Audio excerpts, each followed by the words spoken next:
Yan guys, subukan natin testingin tong isang unit na OPI OPI PC or Orange Pi PC. Pull out natin sa ating window kasi ayaw nang mag-connect, no? Connecting lang, hindi siya makapagbigay ng IP address, tapos hindi rin nag-iilaw yung ating USB tulan. Ngayon na check natin, medyo madumi nga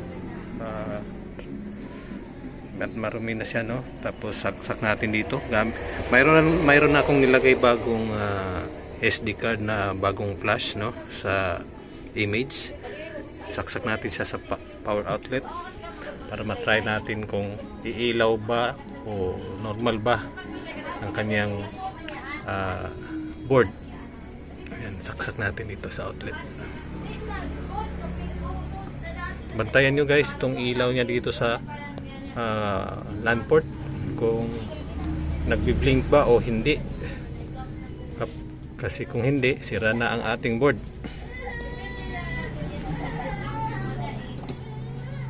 Saksak ko na. Yan. Yan. May ilaw na ating LAN port.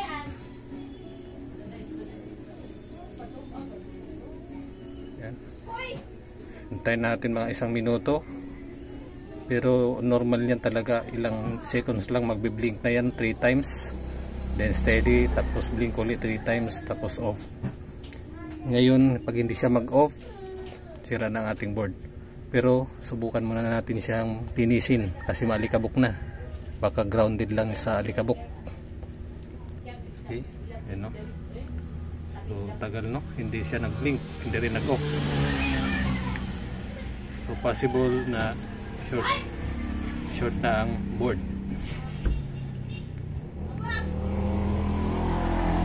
Bunutin na natin, wala na. Linisin muna natin siya kung kakayanin pang linisin lang. Okay. Ito yung ginamit natin kanina na board na okay pa. Nagbi-blink, no? Okay pa siya. Ayan guys, nalinis na natin, wala na siya alikabok po. Linis na. Try nating saksak sa power outlet kung ganun pa din, kung may pagbabago ba.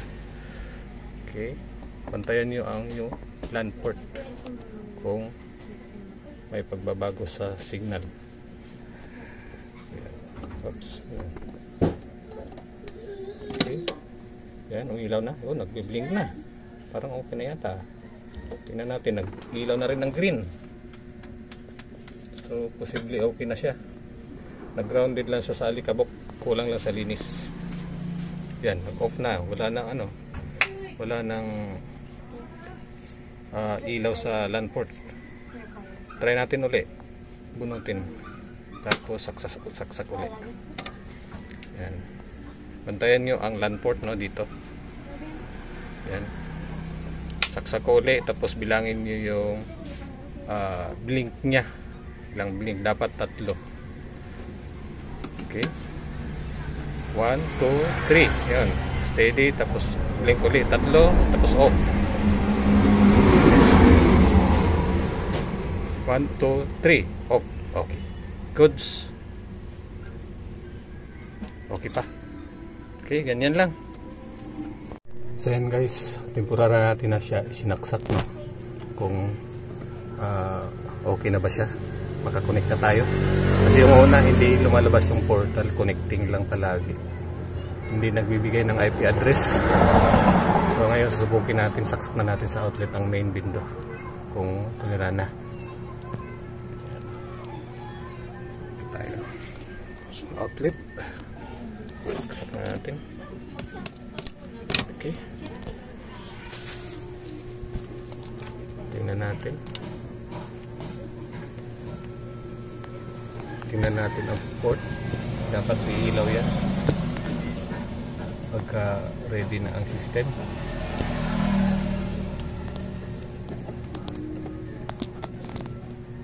So ayun, wala pa, no? Dito rin sa ating wala pa din. masyadong maliwanag, di nakikita yun. Mayroong konti. Hindi pa umiilaw yung number 1. Dapat nakailaw yung number 1.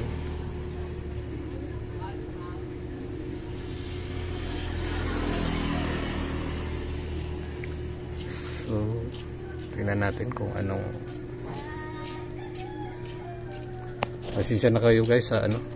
Medyo madaming wiring dyan nakakalat kasi hindi ko pa inayos. Basta sinaksak ko na lang muna lahat dyan. Ayusin ko na lang yan mamaya. So sa ngayon ayaw pa rin mag-ilaw ang USB tulan. Pero binalik ko yung original niyang SD card, no? Binalik ko yung SD card niya na original kasi tinest natin siya kanina gamit ang original SD card niya. Okay naman, nagbe-blink naman siya at nag-o-off ang board. So tingnan natin kung anong mangyayari pa. Try natin lipat sa ibang USB port. Dito. Lipat natin sa ibang USB port. Baka may sira na yung USB port.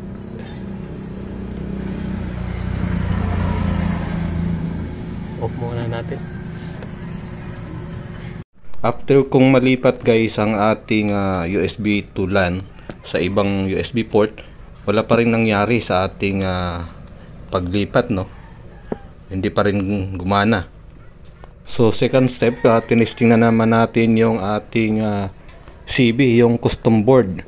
Kasi tiningnan ko yung ating blower hindi na umiikot. Parang nagbabara na siya.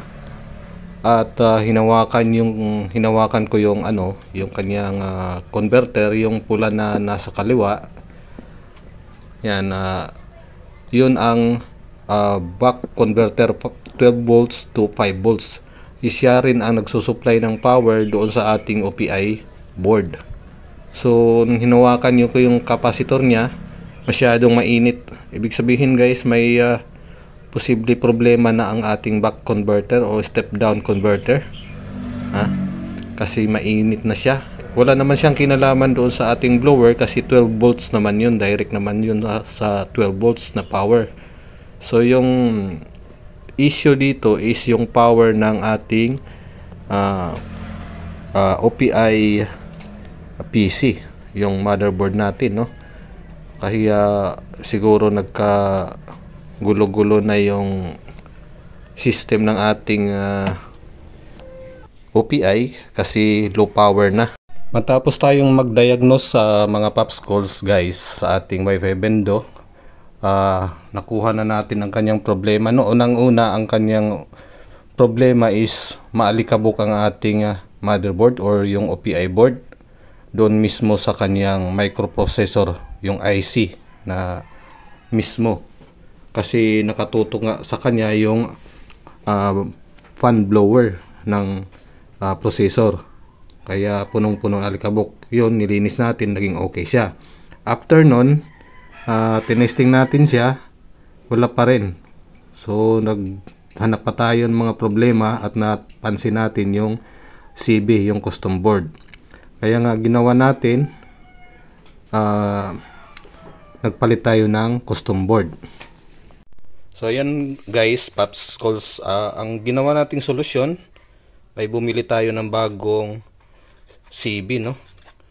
Custom board power. So yan, ang binili natin, wala na siyang blower kasi nga yung nangyari nung binaklas natin yung ating Wi-Fi bendo, punong-puno siya rito ng alikabok kasi may blower nakatutok sa kanya. Ang ginawa natin, wala namang kasing blower to, naglagay na tayo ng heatsink.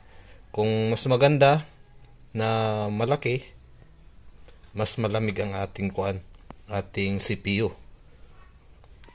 Kaya wala pa naman akong nakita nga malaki-laki nito.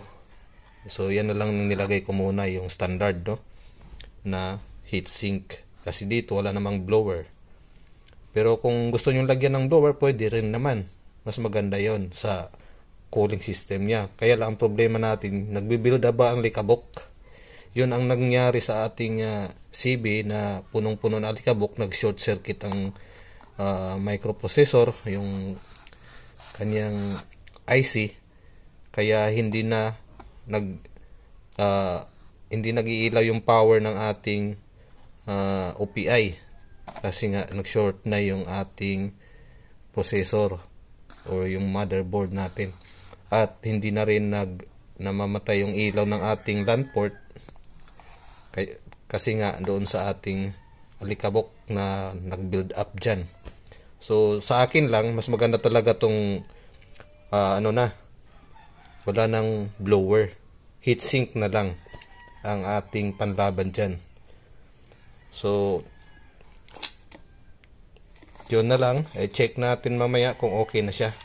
Ayan Pops, calls guys, try na natin mag-connect kung papakonikin tayo. Papayag ba siya?